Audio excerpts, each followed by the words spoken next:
Hello everyone, welcome to learner B. I am Shivani Chauhan. इस video में हम देखेंगे क्लास 8 साइंस की बुक का चैप्टर 13 साउंड। तो जो साउंड है, आपको पता है आवाज़ होती है साउंड। तो इसके बारे में क्या पढ़ना है आप लोगों ने। How do you come to know that a period is over in the school. अब तो खैर बच्चों आजकल तो स्कूल बंद है आप लोगों का, बट जब स्कूल में जब जाते थे तो आप लोगों को कैसे पता लगता था कि भाई ये वाला पीरियड ख़त्म हो गया है। आवाज़ आती थी, टिन टिन घंटी बजती है। You come to know easily that someone is at your door when he knocks और you hear the sound of the doorbell. आपके दरवाजे पे कोई खटखटाता है, कोई नॉक करता है या फिर आपको डोर बेल की आवाज़ आती है तो हमें समझ में आ जाता है कि डोर पर कोई है। Most of the time you can make out that someone is approaching you by just hearing the footstep.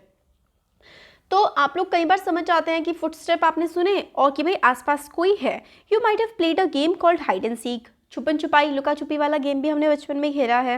In this game a person is blindfolded and has to catch the remaining players. तो blindfold कर देते हैं, यानी कि आंख पे पट्टी बांध देते हैं एक पर्सन के और वो जो है बाकी बच्चों को पकड़ता है। How is the blindfolded person is able to guess which player is closest to her. तो भाई आंखों पे तो पट्टी बंधी हुई है, ब्लाइंड फोल्डेड है, तो उस पर्सन को कैसे पता लगता है कि उसके आसपास कौन है। आहट से, साउंड से, है ना। तो साउंड बहुत इंपॉर्टेंट रोल प्ले करती है हमारी लाइफ में। Sound play an important role in our lives. It help us to communicate with one another. We hear a variety of sounds in our surrounding. तो कम्युनिकेट करने में मैं आप लोगों से क्या कर रही हूँ, कम्युनिकेट कर रही हूँ, आप मेरी आवाज़ सुन पा रहे हैं। तो साउंड, आवाज़ जो है कम्युनिकेशन का बहुत ही इंपॉर्टेंट मीडियम है। अब आपसे आगे कहा जाता है make a list of sound you here in your surrounding. आप अपने आसपास जो भी आवाज़ें सुनते हैं उनकी एक लिस्ट बनाइए। In the music room of your school you hear the sound produce by musical instrument like flute, tabla, harmonium. Music room में, स्कूल में फ्लूट, तबला, हारमोनियम वगैरह अलग अलग इंस्ट्रूमेंट्स जो हैं इनकी आवाज़ें हम लोग को सुनाई देती हैं। How is sound produced. But ये आवाज़ें आ तो रही हैं, ये आवाज़ें आती कहाँ से हैं, ये साउंड प्रोड्यूस कैसे होती है। How does it travel from one place to another. ये एक जगह से दूसरी जगह कैसे ट्रैवल करती है। How do we hear sound, हमें आवाज़ें आती कैसे हैं। Why are some sounds louder than others, कुछ आवाज़ें दूसरी आवाज़ों से ज़्यादा क्यों होती हैं। ये सारी की सारी चीज़ें हम इस चैप्टर में डिस्कस करने वाले हैं। Sound is produced by a vibrating body. अब आप लोगों से अगर एग्जाम में पूछा जाए कि हाउ साउंड इज़ प्रोड्यूस्ड, एक नंबर का क्वेश्चन है छोटा सा, तो आप लोग आंसर देंगे कि sound is produced bye a vibrating body. जब कोई चीज़ वाइब्रेट ना करे, जब तक कोई चीज़ हिलेगी नहीं तब तक साउंड नहीं आएगी। Touch the school bell when it is not in use. School bell को एक बार आप छू के देखें जब वो यूज़ में ना है, नहीं है, आपको कुछ फील हुआ। Again touch it when producing sound, can you feel it vibrating. आप किसी भी चीज़ को, चाहे मंदिर की जो घंटी है, अगर आपने उसको ऐसे ही पकड़ा है, ठीक है, तो वो मतलब नॉर्मल सी होगी, बट अगर आप उसको एक बार हिला देंगे ना तो आप फील करेंगे, फिर दोबारा छुएंगे तो उसमें कुछ वाइब्रेशन सी आ रही होती है। जब आप कोई स्विच भी चलाते हैं तो उसमें भी कुछ ना कुछ वाइब्रेशन होती है ना। तो वाइब्रेशन की वजह से ही साउंड क्रिएट होती है।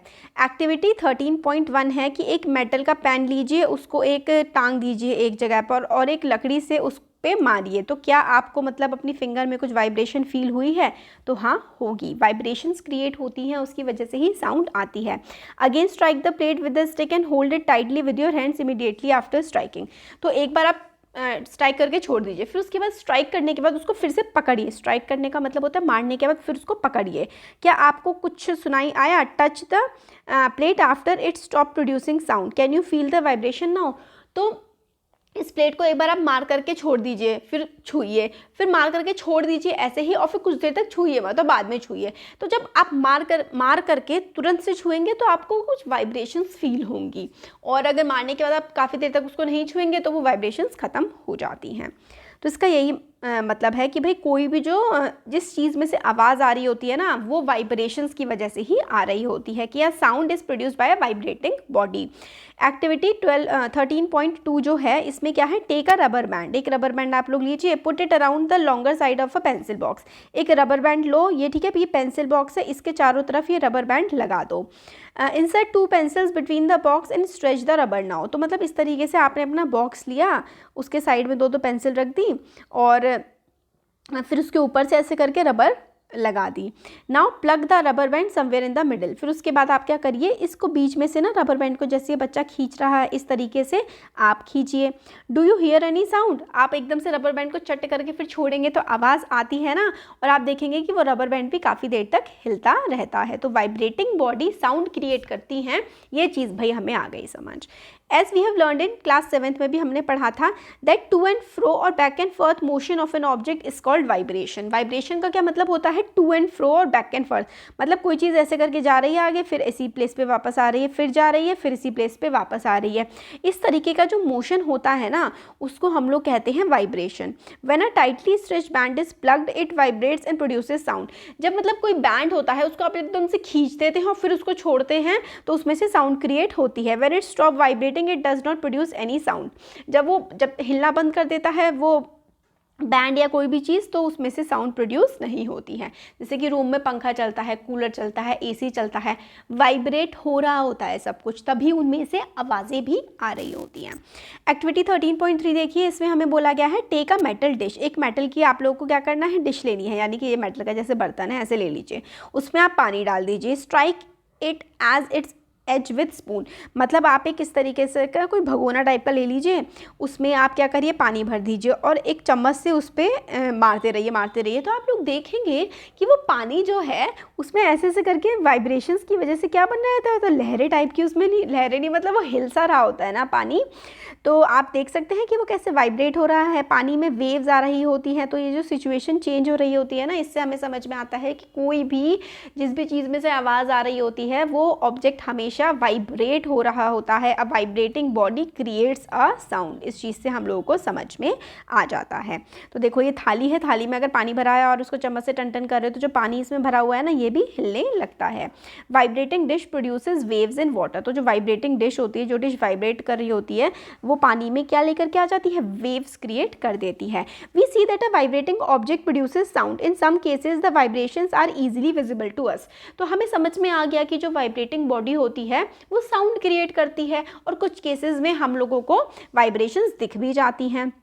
But in most cases their amplitude is so small that we cannot see them. However, we can feel them. तो कई बार क्या होता है, इनका एम्पलीट्यूड मतलब इतने छोटे लेवल पे ये होती हैं कि हम लोग उन्हें देख तो नहीं सकते, बट वाइब्रेशंस को फील ज़रूर हम कर सकते हैं।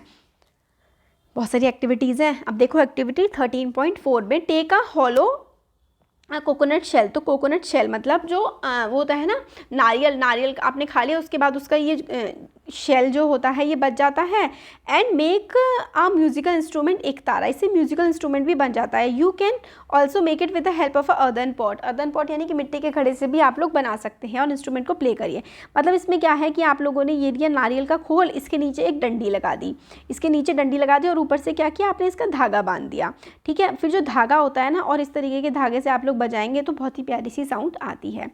Make a list of familiar musical instrument and identify there vibrating parts. तो आप जो इंस्ट्रूमेंट्स हैं उनको लीजिए म्यूजिकल इंस्ट्रूमेंट और देखिए भाई वो कौन से पार्ट कहाँ से वाइब्रेशन कर रहा है। कभी आपने गिटार बजाया हो, तबला बजाया हो, तो देखा होगा कि वो काफ़ी तेज़ हिलता है, वाइब्रेशंस क्रिएट करता है। फ्यू एग्जाम्पल जो है टेबल में भी दिए हुए हैं, जैसे कि वीणा जो है, वीणा का जो है वायर, तबला का जो है वो जो ऐसे करके ये होता है ना, तबला का ये वाला जो पार्ट होता है वो वाइब्रेशन क्रिएट करता है। तो और भी आप लोग टेबल इसमें भर सकते हैं। Many of you might have seen the मंजीरा। मंजीरा जो होता है ना, जैसे कि जो भजन कीर्तन हो रहे हैं ऐसे ऐसे करके मंजीरा होता है, फिर उसको टक टक टक टक करके बजाते हैं, इसको और इसको मिला करके बजाते हैं, जिसको सिम्बल्स कहते हैं। And ghatam and the noot, mud pots and the kartal, these musical instrument are commonly used in many part of a country. तो करताल हो गया, मंजीरा हो गया, ढोलक हो गई, या फिर पॉट को भी कई बार बजाते हैं। तो इसमें क्या करते हैं, सिंपली इसको एक हाथ से बजाते हैं, टप टप टप टप, और एक प्यारी सी अच्छी सी साउंड इसमें से सिंपली बीट करते हैं और आवाज़ आती है। तो आप भी अपना कोई म्यूजिकल इंस्ट्रूमेंट बना सकते हैं। और मेरे को पूरी उम्मीद है जब आप लोग अपनी क्लास में डेस्क में बैठे होते होंगे तो उसमें तबला ज़रूर बजाते होंगे, सारे बच्चे बजाते हैं। तो इस तरीके से बहुत सारे, ये मंजीरा हो गया, ऐसे टम टम टम टम टम टम करके बजाया जाता है ना। Next activity 13.5, take 6 to 8 bowls of tumblers. तो टम्बलर्स का मतलब होता है ग्लास, ठीक है। ग्लास आप लोग लेने हैं, उसको आप क्या करना है, पानी से भर देना है अलग अलग लेवल तक। एक में आपने फुल पानी भर दिया, एक में उससे कम, उससे कम, उससे कम, इस तरीके से आप लोगों ने पानी भर दिया। फिर उसके बाद fill them with water up to different levels increasing gradually from one end to another. तो मतलब आपने 6 टम्बलर्स लिए और उसमें अलग अलग लेवल तक पानी भर दिया। Now take a pencil and strike the bowls gently. फिर उसके बाद आप क्या करिए, आप एक पेंसिल लीजिए, जो ये भरे हुए टम्बलर्स हैं, एक आपने फुल भरा हुआ है, एक उससे कम भरा हुआ है, फिर आप सब पे ना पेंसिल स्ट्राइक करिए। Now strike a pencil to the bowls gently, strike all of them in succession. मतलब एक के बाद एक के बाद एक, आप पहले इसमें बजा रहे हैं, फिर इस पे, फिर इस पे, इस तरीके से सक्सेशन में आप बजाते जाइए, तो आप देखेंगे कि ये काफ़ी अच्छी सी साउंड्स में क्रिएट होती है। दिस इज कॉल्ड योर जल तरंग। तो इसमें काफ़ी प्यारी सी साउंड क्रिएट होती है। मतलब आप कोई भी अगर दो बॉडीज़ हैं उनको आपस में स्ट्राइक करेंगे ना, तो उसमें से वो वाइब्रेट करेंगी और vibrating body makes sound. When we pluck the string of a instrument like the sitar, the sound that we hear is not only that of the string। तो जब हम लोग क्या करते हैं, सितार जो होता है उसकी स्ट्रिंग को, उसका जो ऐसे करके धागा या ताना होता है, उसको जब हम खींचते हैं तो उसमें से एक वाइब्रेशन होती है। The whole instrument is force to vibrate and it is the sound of the vibration of the instrument that we hear. तो जो वाइब्रेशन होता है ना उस इंस्ट्रूमेंट में, उसी की आवाज़ हम लोगों को सुनाई देती है। Similarly when we strike the membrane of a mridangam, the sound that we hear is not only that of the membrane but the whole body of the instrument. तो जो मृदंगम हो गया, सितार हो गया, इसमें क्या होता है कि जो पूरी की पूरी बॉडी होती है ना, मतलब इंस्ट्रूमेंट, कई बार कोई ऐसा म्यूजिकल इंस्ट्रूमेंट होता है जिसके एक पार्ट से ही आवाज़ आ रही होती है, और कोई ऐसा इंस्ट्रूमेंट होता है जिसकी पूरी की पूरी बॉडी में से हम लोगों को आवाज़ आ रही होती है। When we speak does any part of our body vibrate. अब हम लोग बोल रहे हैं, इसमें भी तो आवाज़ आ रही है, तो हमारी बॉडी का ऐसा कौन सा पार्ट है जो वाइब्रेट कर रहा है? तो sound produced by humans. Speak loudly for a while और सिंग अ सॉन्ग और बज लाइक अ बी। तो बीज जो होती हैं वो बज करती हैं, है ना, या फिर आप लोग गाना गा रहे हैं या बोल रहे हैं, तो हमारी बॉडी में से अगर आवाज़ आ रही है तो बॉडी का कोई ना कोई पार्ट ऐसा ज़रूर होगा जिसमें वाइब्रेशन हो रही होगी। तो देखते हैं, put your hand on the throat. आप अपने गले पे हाथ रखिए, जैसे कि फिगर 13.8 में बताया गया है ना, अपने थ्रोट पर इस तरीके से हाथ रखिए। Do you feel any vibrations? अभी आप बोलते हुए ना अपने थ्रोट पर जब हाथ रखेंगे तो आप लोगों को वाइब्रेशन फील होगी। In humans the sound is produced by the voice box or larynx. This is very important. एक नंबर के MCQs में आ सकता है कि भाई हमारी जो ह्यूमंस होते हैं, हम लोग किस तरीके से वॉइस को प्रोड्यूस करते हैं। तो ह्यूमंस में हमारे में जो हमारा थ्रोट, हमारा गला होता है, इसमें वॉइस बॉक्स होता है जिसको हम लोग लाइरेक्स भी बोलते हैं। Put your fingers on the throat and find a hard bump that seems to move when you swallow. तो जब हम कोई चीज़ स्वॉलो करते हैं, यानी कि कोई चीज़ हम लोग निकलते हैं, तो जिस जगह पर एक बम्प सा बन जाता है, मतलब सपोज करो कि आपने कुछ खाया या पानी पिया, तो जब आप कुछ खाते हैं या पानी पीते हैं तो एक बम्प सा, मतलब कोई चीज़ फूल सी जाती है, वही हमारा लाइरेक्स होता है। This part of the body is known as voice box. It is the upper end of the windpipe. तो हमारा जो एक तो देखिए हमारे थ्रोट में विंड पाइप होता है और एक हमारा फूड पाइप होता है। तो विंड पाइप के जो अपर पार्ट होता है ना, वही लाइरेक्स या फिर वॉइस बॉक्स होता है। The two vocal cords are stretched across the voice box or larynx in such a way that it leaves a narrow stilt between them for the passage of air। तो देखो यहाँ पर क्या होता है, voice box होता है ना, वॉइस बॉक्स जिसको हम लोग लाइरेक्स बोलते हैं। लाइरेक्स के नीचे ना दो वोकल कॉर्ड्स होते हैं। तो जो वोकल कॉर्ड्स होते हैं ना are stretched across voice box. तो जैसे कि सपोज करो ये वॉइस बॉक्स है और ये हमारे ऐसे करके यहाँ पे वोकल कॉर्ड्स आ रहे हैं, इन दोनों के बीच में ना गैप होता है ताकि जो एयर है वो पास हो पाए। Are stretch across the voice box and lyrics in such a way that it leaves a narrow slit. मतलब बहुत ही हल्का सा इसमें गैप होता है ताकि हवा जो है वो इजीली पास कर पाए। When the lungs force air through the स्टिल्ट, तो जो स्टिल्ट होता है, जो गैप होता है, जब हमारे लंग्स की हेल्प से हम लोग एयर को फोर्स करते हैं, द वोकल कॉर्ड्स वाइब्रेट। तब ये जो दोनों वोकल कॉर्ड्स है ना, देखिए कोई भी चीज़ है वाइब्रेट कर रही है तो उसके बीच में कुछ ना कुछ गैप भी होगा। इसलिए जो हमारा लाइरेक्स होता है, जहाँ से हमारी वॉइस प्रोड्यूस होती है, लाइरेक्स और वॉइस बॉक्स के बीच में ना गैप होता है और उसमें से एयर का पैसेज होता है और उसी की वजह से वाइब्रेशन होती है, इसकी वजह से साउंड आती है। Muscles attach to the vocal cords can make the cords tight और लूज। जो मसल हमारे वोकल कॉर्ड से अटैच होती है ना, उसकी हेल्प से कई बार हम लोग की आवाज़ भारी हम लोग निकालते हैं, कई बार पतली आवाज़ निकालते हैं। उससे क्या होता है, हमारे जो वोकल कॉर्ड्स होती हैं वो टाइट हो जाती हैं या लूज हो जाती हैं। When vocal cords are tight and thin the type of quality of voice is different. जब हमारी जो वोकल कॉर्ड्स की जो मसल होती है, जब वो थिन हो रखी होती है, मोटी हो रखी होती है या बारीक हो रखी होती है, तो हमारी जो वॉइस की क्वालिटी है ना वो बदल जाती है। Quality of voice is different from that when they lose and thick. तो किस तरीके से वोकल कॉर्ड फंक्शन करती है ये अब हम लोग देखने वाले हैं। तो मतलब जब वोकल कॉर्ड जो है वो स्ट्रेच होते हैं उसमें, तो हमारी वॉइस में वेरिएशंस आते हैं। अब एक्टिविटी 13.6 है, इसमें क्या है, take 2 rubber strips of same size. मतलब जैसे कि जो ये देखो यहाँ पे दिखा रखा है ना, इस तरीके की रबर स्ट्रिप्स जो हैं आप लोगों को लेनी है, सेम साइज की वो होनी चाहिए। Place these 2 pieces one above the other and stretch tight. तो एक दूसरे के ऊपर इन रबर बैंड्स को आप लोग लगा दीजिए और क्या करिए, स्ट्रेच करिए। Now blow air through the gap between them. और ये जो दोनों रबर बैंड्स या फिर बैंड्स टाइप के हैं ना, इनके बीच हल्का सा आपको गैप रखना है और उसके बीच में आपको क्या करनी है, हवा मतलब फूंकना है। As the air blows through the stretched rubber strips, a sound is produced। तो देखिए 2 रबर स्ट्रिप्स के बीच में आपने हल्का सा गैप छोड़ा है, इसमें से जब हवा जाती है ना तो एक साउंड प्रोड्यूस होती है। You can also take a piece of paper with a narrow stilt and hold it। आप लोग एक पीस ऑफ पेपर भी ले सकते हैं और उसको मतलब जिसमें हल्का सा गैप हो और उसको होल्ड करें और उसमें से हवा फूकेंगे ना, तो अब देखेंगे कि पट्ट करके कोई ना कोई मतलब आवाज़ आएगी। Now blow through the stilt and listen the sound। Our vocal cords produce sound in the similar manner। तो देखो जैसे कि एक वोकल कॉर्ड इधर है, एक वोकल कॉर्ड इधर है, बीच में गैप है, तो जब यहाँ पे से हवा जाएगी तो कुछ ना कुछ आवाज़ ज़रूर आती है वाइब्रेशंस की वजह से। तो ये हो गया, हमने एक्टिविटी 13.6 में देखा कि हमारे वोकल कॉर्ड्स किस तरीके से काम करते हैं। ये तो बच्चे क्लास में खूब ज़्यादा बनाते ही हैं। अब आगे आता है the vocal cords in man are about 20 mm long. तो जो मेन के वोकल कॉर्ड्स होते हैं वो विमेन के वोकल कॉर्ड से लगभग 20 mm लंबे होते हैं। In women's there are about 15 mm। तो मतलब विमेन के जो वोकल कॉर्ड्स हैं वो 15 mm का होता है और जो मेन का होता है वो होता है कितना, 20 mm। ठीक है। चिल्ड्रन का जो वोकल कॉर्ड होता है वो काफ़ी छोटा होता है, इसीलिए ही जो बच्चों की आवाज़ होती है वो काफ़ी पतली होती है। और यही रीज़न है कि बच्चों की और मेन की या विमेन की, आदमी औरत की और बच्चे की आवाज़ में अंतर होता है, क्योंकि हमारे जो वोकल कॉर्ड्स होते हैं वो काफ़ी डिफरेंट होते हैं। अब एक चीज़ तो हम लोगों को, हमें इसमें क्या क्या हमने समझा है, एक तो ये है कि वाइब्रेटिंग बॉडी जो होती है ना वही आवाज़ क्रिएट करती है। Sound is produced by a vibrating body. कोई भी जो चीज़ वाइब्रेट कर रही है वही साउंड प्रोड्यूस कर रही है। साउंड ह्यूमन किस तरीके से प्रोड्यूस करते हैं, लाइरिक्स की हेल्प से। ठीक है, ये हम लोगों ने देख लिया। अब अगर साउंड प्रोड्यूस हो रही है और हमारे कानों तक पहुंच रही है तो वो इस वजह से, क्योंकि sound has a medium to travel. अगर कोई मीडियम ही नहीं होगा ट्रैवल करने का तो साउंड नहीं आएगी। Sound can never travel in vacuum. तो sound needs a medium for propagation. Propagate करने के लिए साउंड को क्या चाहिए होता है, मीडियम चाहिए होता है। When you call up your friend who is standing at a distance. आप अपने फ्रेंड को आवाज़ लगा रहे हैं जो कि थोड़ी दूरी पर खड़ा हुआ है। Your friend is able to hear your voice. आपका फ्रेंड आपकी आवाज़ सुन लेता है। How does the sound propagate और ट्रेवल टू हर।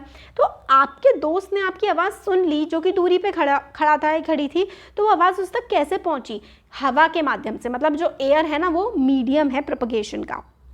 एक्टिविटी 13.7 है, sound needs a medium to travel. Sound को एक मीडियम की ज़रूरत होती है ट्रैवल करने के लिए।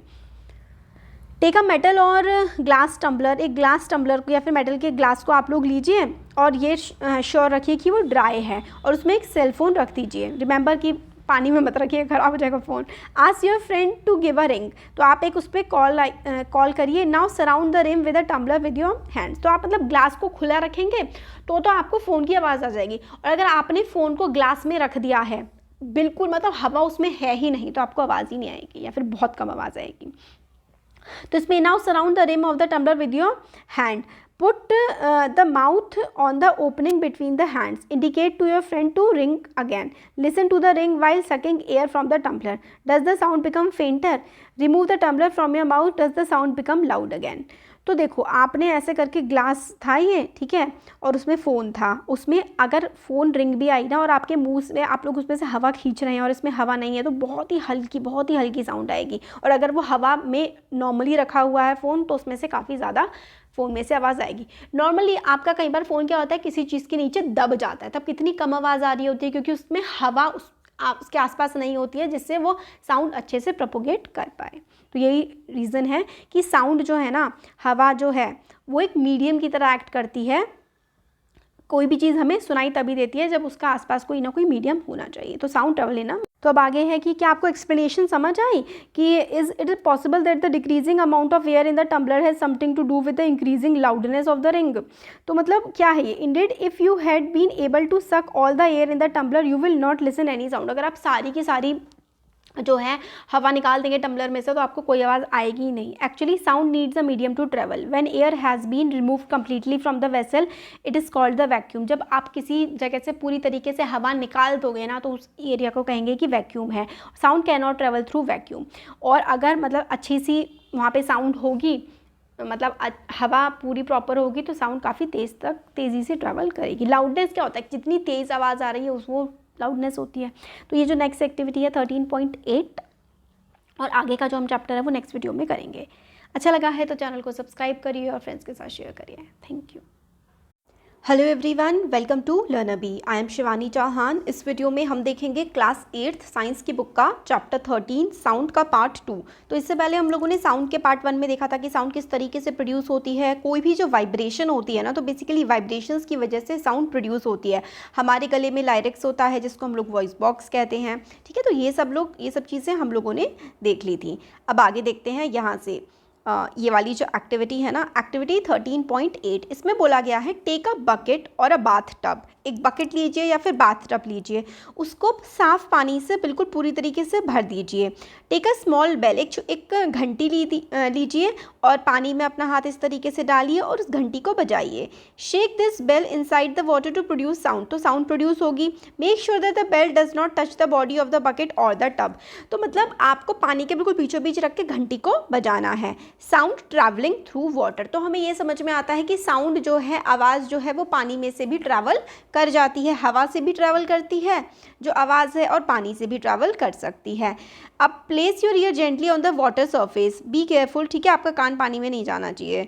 तो आपको इस तरीके से आपने यहाँ पे हल्का सा पानी कान की तरफ, कान जो है वो पानी की तरफ रखा और आप हाथ से बेल बजा रहे हैं तो आप देखेंगे कि आवाज़ आ रही होगी। तो oh that is how whales and dolphins might be communicating under water. तो शायद इसी तरीके से जो डॉल्फिन्स हैं या फिर व्हेल्स हैं वो एक दूसरे से बात कर पाती हैं या कम्युनिकेट कर पाती हैं पानी के अंदर, क्योंकि साउंड जो है वो वाटर के अंदर भी ट्रैवल कर सकती है।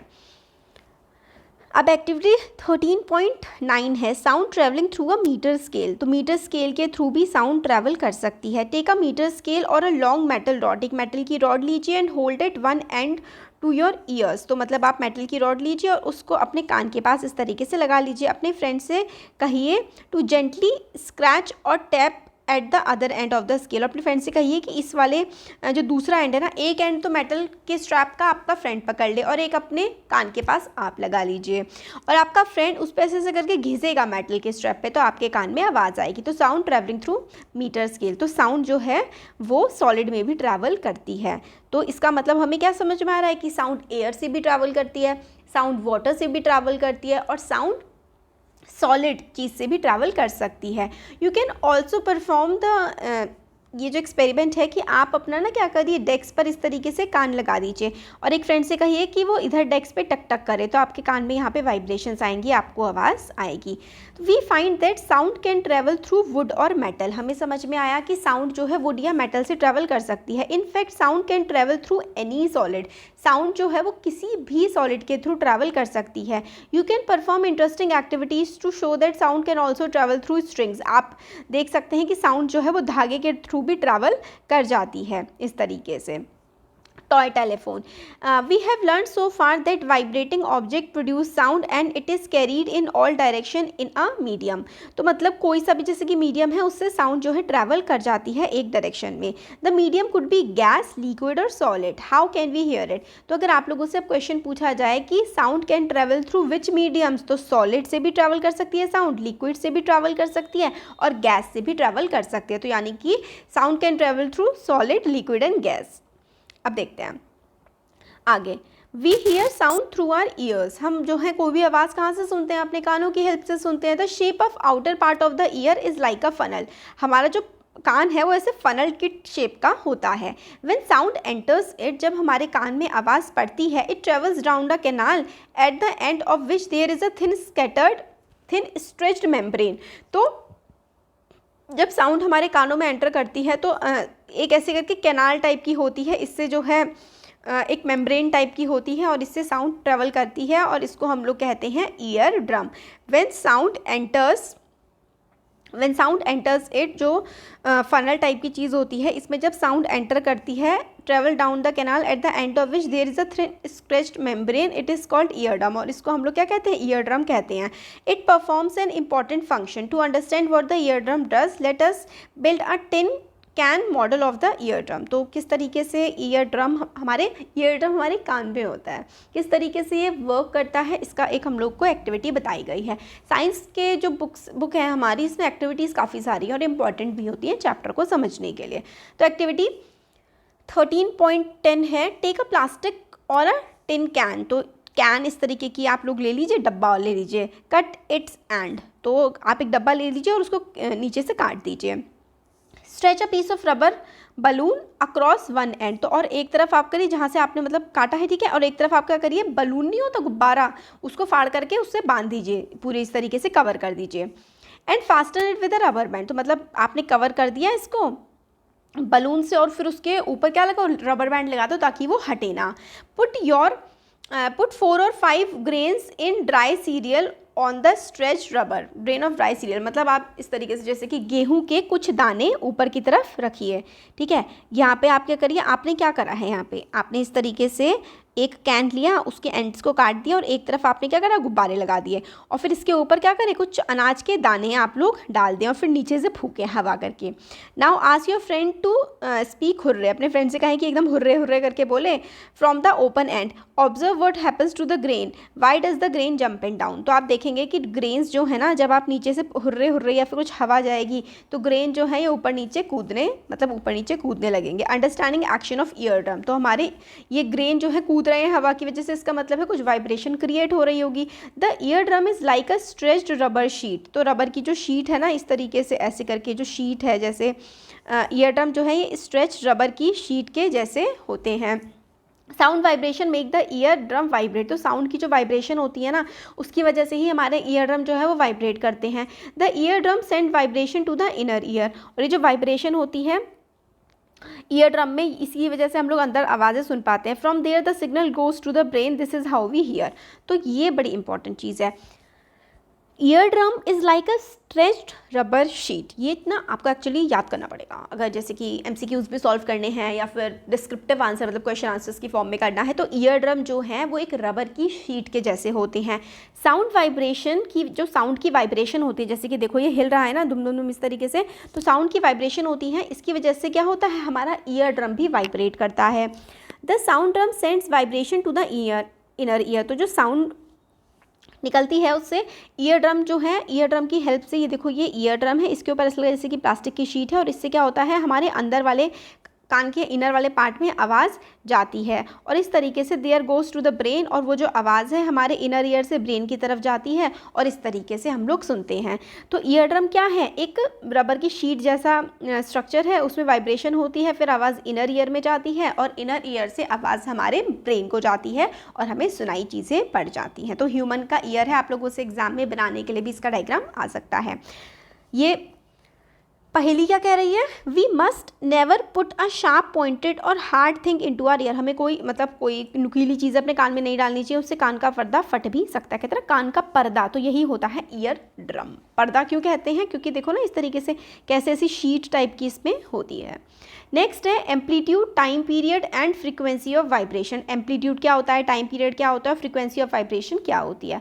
We have learn that the to and fro motion of an object is called vibration. मतलब एक ऑब्जेक्ट एक जगह से दूसरी जगह जाता है, इसको अगर हम टू कहें, फ्रो कहें, ठीक है, तो टू एंड फ्रो मतलब इधर से इधर गया, इधर से इधर गया, इधर से इधर गया, इधर से इधर गया। तो यानी कि टू एंड फ्रो मोशन जो होती है किसी भी ऑब्जेक्ट की, उस चीज़ को हम लोग वाइब्रेशन कहते हैं। तो to and fro motion of an object is known as vibration. To and fro motion जो होती है ऑब्जेक्ट की, उसको हम वाइब्रेशन कहते हैं। This motion is called oscillatory motion. Oscillatory motion क्योंकि एक ऐसे इधर गया, फिर इधर से इधर आया, इधर से इधर गया, इधर से इधर आया, इस तरीके का जो टू एंड फ्रो मोशन होता है इसको हम लोग ऑसिलेटरी मोशन कहते हैं। अब आगे देखो, you have already learned in earlier classes about the oscillatory motion and time period. तो ऑसिलेटरी मोशन इस तरीके से, और एक जगह से दूसरी जगह जाना, यहाँ से यहाँ जाना और यहाँ से यहाँ वापस आना, इसको हम लोग टाइम पीरियड कहते हैं, है ना। और ऑसिलेटरी मोशन, इसके बारे में भी हमने प्रीवियस क्लासेस में पढ़ा हुआ है। तो द नंबर ऑफ ऑसिलेशंस पर second is called frequency of oscillation. This is important, आप लोगों से पूछा जा सकता है कि व्हाट इज़ फ्रीक्वेंसी या फिर what is frequency of oscillation. तो number of oscillation per second, हर सेकेंड कितने ऑसिलेशंस हो रहे हैं उसको हम लोग कहते हैं फ्रीक्वेंसी ऑफ ऑसिलेशन। हर सेकेंड कितने ऑसिलेशंस हो रहे हैं उसको हम लोग कहते हैं frequency of oscillation. Frequency is expressed in hertz. तो फ्रीक्वेंसी को हम लोग किस चीज़ में एक्सप्रेस करते हैं, फ्रीक्वेंसी को हम लोग हर्ट्ज में एक्सप्लेन या फिर एक्सप्रेस करते हैं। HZ इसका सिंबल होता है। अब frequency of 1 hertz is 1 oscillation per second. तो वन हर्ट्ज की फ्रीक्वेंसी जो होती है उसको, frequency of 1 hertz is 1 oscillation per second, ठीक है। If an object oscillate 20 times in 1 second, what is the frequency. तो क्या है, देखो ये चीज़ ना इंपॉर्टेंट है, इसको समझो। Frequency is expressed in hertz. Frequency को एक्सप्रेस करने की यूनिट क्या होती है, हर्ट्ज होते हैं। जैसे कि डिस्टेंस को हम लोग किलोमीटर में एक्सप्रेस करते हैं, इसी तरीके से फ्रीक्वेंसी को हम लोग किस चीज़ में एक्सप्रेस करते हैं, फ्रीक्वेंसी को हम लोग एक्सप्रेस करते हैं हर्ट्ज में, और हर्ट्ज का सिंबल होता है HZ। दिस इज इंपॉर्टेंट, ठीक है।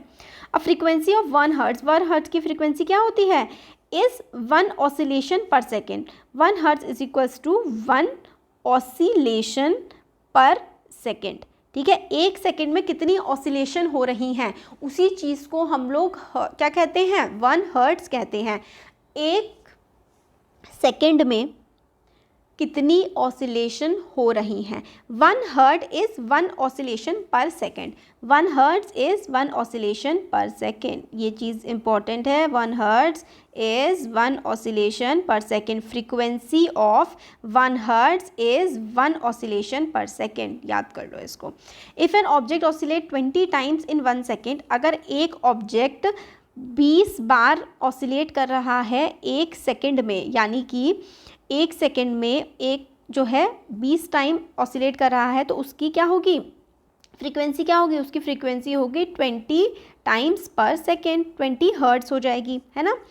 अब देखो, you can recognise many familiar sounds without seeing the object. आप कई बार कई चीज़ें मतलब पहचान जाते हैं आप उनको बिना देखे ही, ऐसा कैसे पॉसिबल है। These sound must be different to enable you to recognise them.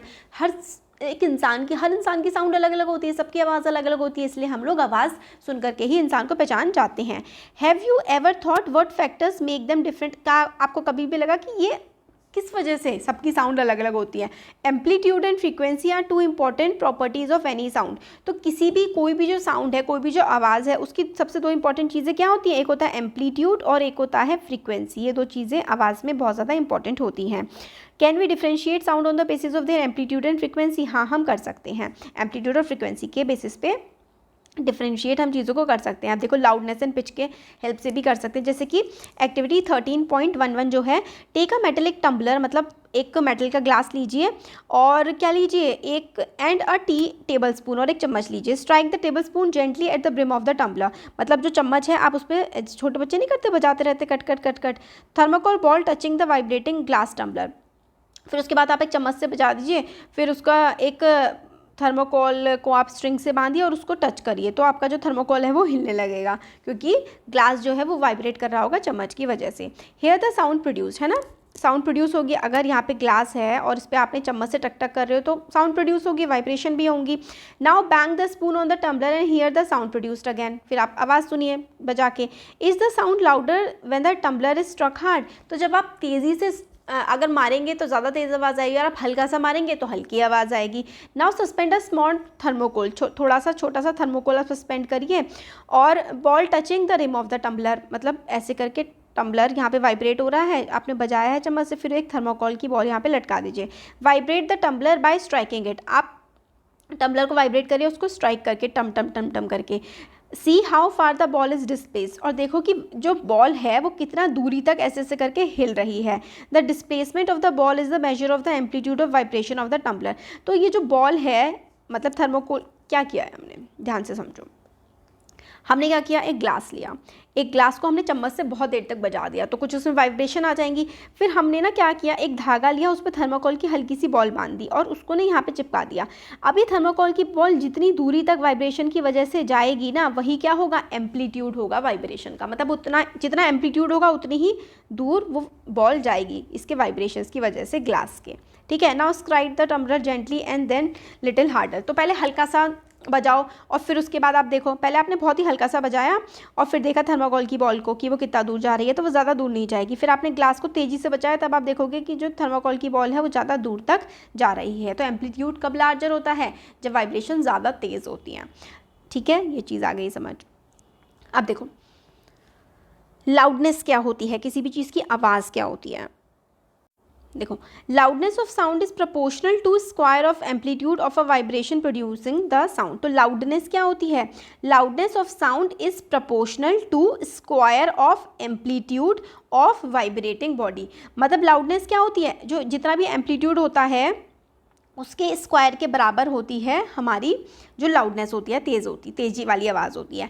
Example के लिए, if the amplitude becomes twice, अगर एम्पलीट्यूड ट्वाइस हो जाएगा तो फिर लाउडनेस क्या हो जाएगी, लाउडनेस हो जाएगी हमारी 4 टाइम्स, क्योंकि 2 2 जा 4। अगर एम्पलीट्यूड जो है, देखो loudness is equals to twice of amplitude का square, loudness is directly proportional to amplitude का स्क्वायर। अगर एम्पलीट्यूड जो है वो दुगना हो जाएगा तो लाउडनेस कितनी हो जाएगी, लाउडनेस 4 गुना हो जाएगी। ठीक है, अगर एम्पलीट्यूड हमारा 3 गुना हो जाएगा, तिगना 3 हो जाएगा, तो लाउडनेस क्या हो जाएगा, 9 गुना, इस तरीके से। The loudness is expressed in a unit called decibel. तो लाउडनेस को आप लोग कैसे एक्सप्रेस करते हो, लाउडनेस को एक्सप्रेस करने की यूनिट होती है decibel, and this is very important. ये पूछा जा सकता है कि लाउडनेस को एक्सप्रेस करने की यूनिट क्या होती है, तो लाउडनेस को एक्सप्रेस किया जाता है डेसिबल से। तो फॉलोइंग टेबल आप लोगों को मतलब आइडिया मिल जाएगा कि कितनी कितनी साउंड होती है। हम लोग जो ब्रीदिंग कर रहे होते हैं उसकी 10 डेसिबल साउंड होती है, और फैक्ट्री जो होती है तेज़ी से आवाज़ उनकी 80 डेसिबल तक साउंड होती है। Above 80 decibel the noise becomes physically painful. 80 decibel से ज़्यादा हमारे कानों में दर्द होने लगता है। अगर 80 डेसिबल से ज़्यादा आवाज़ होती है तो कानों में दर्द होने लगता है। Loudness of sound depends on it's amplitude. तो साउंड कितनी लाउड होगी वो डिपेंड करता है किसी भी चीज़ के एम्पलीट्यूड पर। When the amplitude of vibration is large, अब एम्पलीट्यूड अगर जो है वाइब्रेशन का लार्ज होगा, the sound produced is large. अगर एम्पलीट्यूड जो है वो ज़्यादा होगा तो जो साउंड होगी ना वो भी ज़्यादा होगी। मतलब अगर एम्पलीट्यूड ज़्यादा है, ठीक है, तो जो साउंड है किसी चीज़ की वो भी क्या होगी, ज़्यादा होगी। मतलब अगर एम्पलीट्यूड ज़्यादा है तो साउंड भी होगी ज़्यादा। एम्पलीट्यूड इज़ लार्जर तो sound produce is larger. When the amplitude is small the sound produce is feeble. तो एम्पलीट्यूड, ठीक है, एम्पलीट्यूड अगर किसी चीज़ का ज़्यादा है तो जो साउंड, मतलब जो वाइब्रेशन होगी, वाइब्रेशन भी ज़्यादा होगी, वाइब्रेशन ज़्यादा होगी तो साउंड ज़्यादा आएगी। मतलब अगर एम्पलीट्यूड ज़्यादा तो आवाज़ ज़्यादा, एम्पलीट्यूड कम तो साउंड कम। ये चीज़ आप लोगों को याद रखनी है कि एम्पलीट्यूड ज़्यादा तो साउंड ज़्यादा, एम्पलीट्यूड कम तो साउंड भी कम। Compare the sound of a baby या फिर एक एडल्ट की, है ना, तो बच्चे की आवाज़ काफ़ी पतली बारीक होती है, या फिर कई बार बहुत तेज़ी से भी बच्चा एक चीखता है। तो हम बचपन से लेकर के जब बड़े होते जाते हैं तो हमारी आवाज़ भी बदलती जाती है। द फ्रीक्वेंसी, वीडियो काफ़ी बड़ा हो जाएगा। The frequency determines the shrillness और पिच ऑफ अ साउंड। तो फ्रीक्वेंसी से हमें भी पता लगता है कि कितनी क्या पिच होगी या फिर कितनी श्रिलनेस होगी। If the frequency of vibration is higher we say that the sound is shrill and the higher pitch. तो देखो, अगर फ्रीक्वेंसी जो है वो ज़्यादा होती है तो क्या होती है, पिच भी ज़्यादा होती है। Frequency of vibration is higher, the sound जो है उसकी पिच भी हायर होगी। If the frequency of vibration is lower तो साउंड हैज़ लोअर पिच। अगर फ्रीक्वेंसी जो है वाइब्रेशन की वो ज़्यादा होगी तो साउंड भी ज़्यादा होगी। मतलब फ्रीक्वेंसी जो है अगर वो ज़्यादा होगी तो साउंड ज़्यादा होगी, यानी कि पिच भी उसकी ज़्यादा होगी। For example, a drum vibrate with low frequency, therefore it produces lower pitch sound. तो जो ड्रम होता है वो उसमें ढम ढम ढम मतलब बहुत ही ज़्यादा दूर तक इसकी में भी आवाज़ ना जाए, क्योंकि इसकी जो है फ्रीक्वेंसी वो कम होती है, इसलिए जो इसमें से पिच आ रही है ना भारी आवाज़ आती है ना। फ्रीक्वेंसी कम होती है तो पिच भी लो होती है और आवाज़ जो होती है वो भारी होती है। फॉर एग्जांपल देखो, तो drum vibrate with low frequency, therefore it produces low pitched sound. Frequency अगर कम है तो पिच भी कम है, फ्रीक्वेंसी ज़्यादा है अगर पिच ज़्यादा है तो फ्रीक्वेंसी ज़्यादा है, वाइस वर्सा आप लोग कर सकते हो। On the other hand, a whistle has a high frequency and therefore produces a higher pitch sound। तो whistle यानी कि सीटी जो होती है उसकी जो आवाज़ होती है वो काफ़ी ज़्यादा होती है और उसकी जो आवाज़ की पिच होती है वो भी काफ़ी ज़्यादा होती है। A bird make high pitch sound whereas a lion makes a low pitch roar। तो ये भी इंपॉर्टेंट है कि लायन जो है वो काफ़ी जिनकी भी भारी आवाज़ होती है ना उनकी पिच जो है वो कम होती है, पतली आवाज़ वालों की पिच ज़्यादा होती है।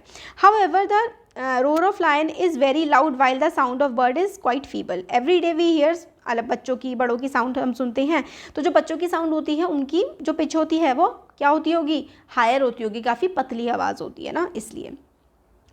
तो ये है, can you say that the frequency of a voice of a child is higher than an adult? Yes, usually the voice of a woman is higher frequency than that of man. तो women की भी जो pitch होती है या फिर frequency होती है वॉइस की हाई होती है, क्योंकि पतली आवाज़ होती है वुमेन की, और मेल्स जो होते हैं उनकी आवाज़ काफ़ी भारी होती है। तो ये वाला जो है ना ऑडिबल एंड इनऑडिबल साउंड और नॉइज़ एंड म्यूजिक और नॉइज़ पॉल्यूशन, ये वाला पार्ट ना और हियरिंग इम्पेयरमेंट ये हम लोग नेक्स्ट वीडियो में कवर कर लेंगे। अच्छा लगा है वीडियो तो चैनल को सब्सक्राइब ज़रूर करिए। Thank you. Hello everyone, welcome to learner B. I am Shivani Chauhan. इस वीडियो में हम देखेंगे क्लास 8 साइंस की बुक का चैप्टर 13 साउंड का पार्ट 3, और इसके साथ हमारा ये चैप्टर पूरा कंप्लीट हो जाएगा। इससे पहले के वीडियोस का लिंक मैं आप लोगों को डिस्क्रिप्शन बॉक्स में और कमेंट में पिन कर दूंगी।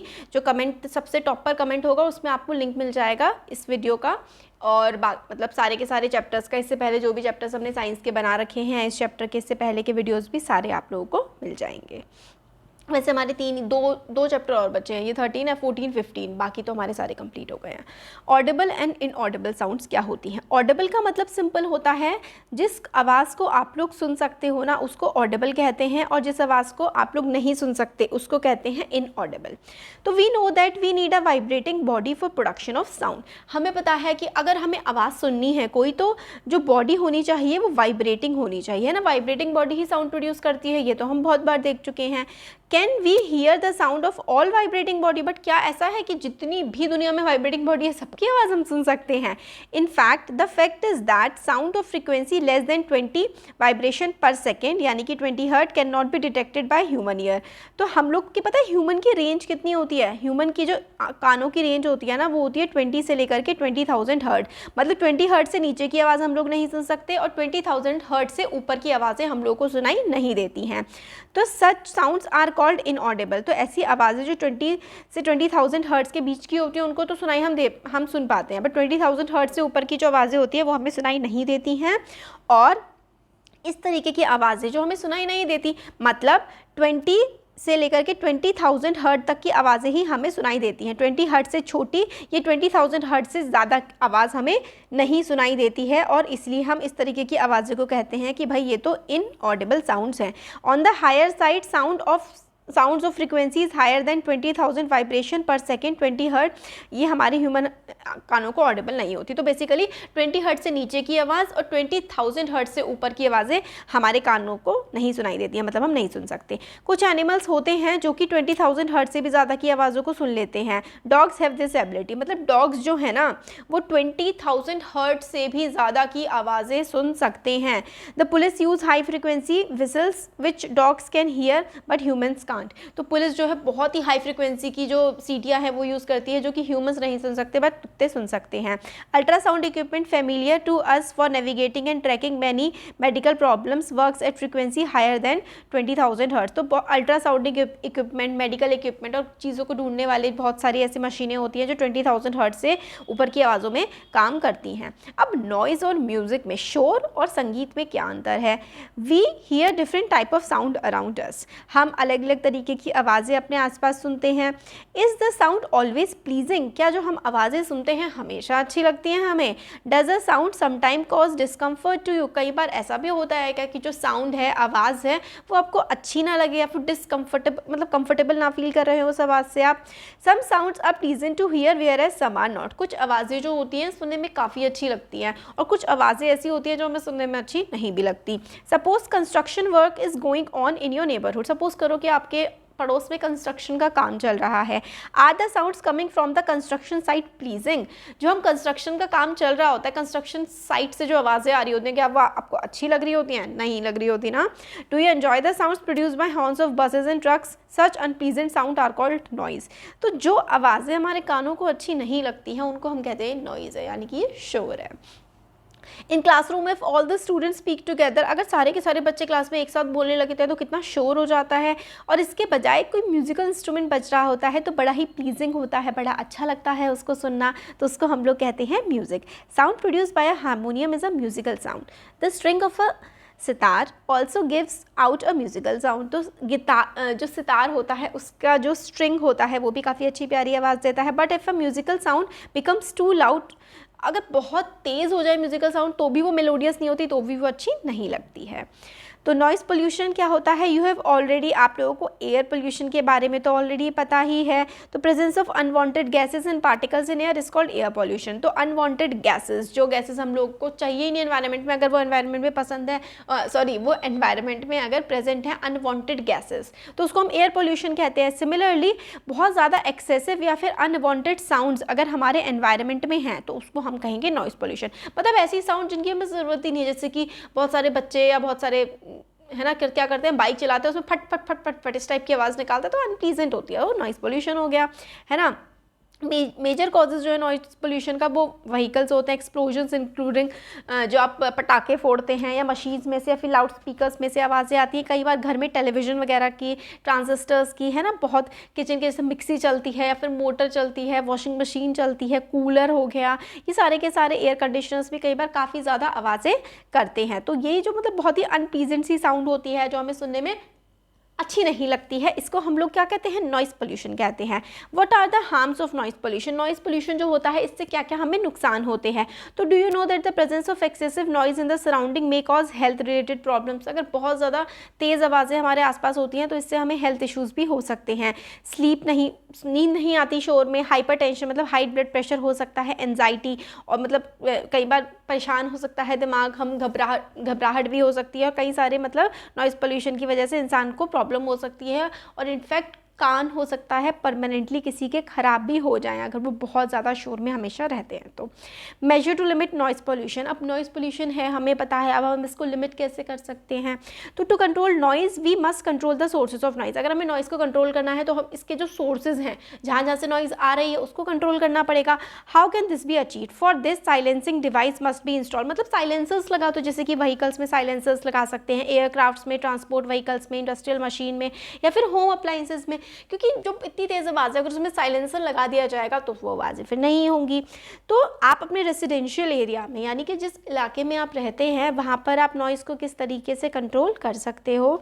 तो all noisy operations must be conducted away from any residential area. Residential area मतलब जहाँ पे हम रहते हैं, कोई भी नॉइज़ी ऑपरेशन है, कोई भी बहुत ही शोर वाला काम है, वहाँ से दूर होना चाहिए। Noise producing industry should be set up away from areas, घर जहाँ पे लोग रहते हैं वहाँ से जो तेज़ आवाज़ करने वाली इंडस्ट्रीज़ दूर होनी चाहिए। ऑटोमोबाइल हॉर्न्स जो हैं, हम लोग हॉन्किंग करते हैं ना, हॉन्किंग का मतलब है जो हॉर्न बजाते रहते हैं, ये हमें नहीं करना चाहिए। टीवी और म्यूज़िक की आवाज़ें भी जो हैं हमें धीरे रखनी चाहिए। आसपास अगर हम लोग बहुत ज़्यादा पेड़ प्लांट कर देना, अगर ट्री होते हैं बहुत ज़्यादा आसपास तो शोर बहुत ज़्यादा अब्जॉर्ब हो जाता है, आवाज़ें बहुत ज़्यादा कम आती हैं अगर पेड़ होते हैं आसपास। तो trees must be planted across the road and around building to cut down the sound reaching the resident, thus reducing the harmful effect of noise pollution। तो noise pollution का हम लोग क्या कर सकते हैं? साइलेंसर लगा सकते हैं। फैक्ट्रियाँ जो है वो घरों के आसपास नहीं होनी चाहिए, और हॉर्न हम लोग कम बजाएं, और पेड़ लगा सकते हैं सड़कों के किनारे, घरों के पास, ताकि नॉइज़ पोल्यूशन हम कम कर सकें। हियरिंग इम्पेयरमेंट का मतलब होता है कानों में, मतलब जैसे कि सुनने की प्रॉब्लम हो जाती है तो उसको हम लोग हियरिंग इम्पेयरमेंट बोलते हैं। टोटल हियरिंग इम्पेयरमेंट मतलब बिल्कुल ही जैसे बहरे हो जाते हैं ना, which is rare, is usually from birth itself. तो मतलब रेयर भी होता है, बहुत कम ही होता है ऐसा जो बर्थ से ही अगर कोई बच्चा बहरा पैदा हो जाता है। Partial disability is generally the result of disease. Partial disability का मतलब है कि कुछ बच्चे होते हैं कि मतलब पार्शियली डेफ हो जाते हैं इंजरी और एज की वजह से। Children with impaired hearing need special care. तो मतलब जिन बच्चों को सुनने में थोड़ी बहुत प्रॉब्लम होती है उनको स्पेशल केयर की ज़रूरत होती है। बाय लर्निंग साइन लैंग्वेज, ऐसे बच्चे साइन लैंग्वेज सीख सकते हैं। ये मतलब बच्चे साइन लैंग्वेज सीख करके जिनको आवाज़ नहीं आती उनके लिए साइन लैंग्वेज होती है ना हाथ वाली, उससे कम्युनिकेट कर सकते हैं। Because speech develops as direct result of hearing, a child with hearing loss may have defective speech also. तो मतलब कई बार बच्चों में प्रॉब्लम हो जाती है तो कई बार स्पीच की दिक्कतें होती हैं, तो मतलब पूरी तरीके से बहरे नहीं होते बट स्पीच डिफेक्ट्स भी हो जाते हैं, है ना। जो मतलब जिनके कानों में आवाज़ नहीं सुनाई पड़ती तो वो बोल भी तो नहीं पाते ढंग से, स्पीच डिफेक्ट्स हो जाते हैं। Technological devices for hearing impaired have made it possible for such person to improve their quality of life. तो टेक्नोलॉजिकल डिवाइस का यूज़ कर सकते हैं, मतलब हियरिंग एड्स होते हैं जिससे कानों में आवाज़ अच्छे से आ जाती है। Society can do much to improve the living environment for hearing impaired and help them live normal life. तो जो सोसाइटी है हम लोग भी मदद कर सकते हैं ऐसे लोगों की जिनको सुनने में थोड़ी प्रॉब्लम होती है, उनकी मदद करके उनकी लाइफ को हम थोड़ा सही और ईजी बना सकते हैं। तो ये हमारा चैप्टर यहाँ पर हो गया है कंप्लीट। अगर आपको अच्छा लगा है तो चैनल को सब्सक्राइब करिए, अपने फ्रेंड्स के साथ शेयर करिए। Thank you.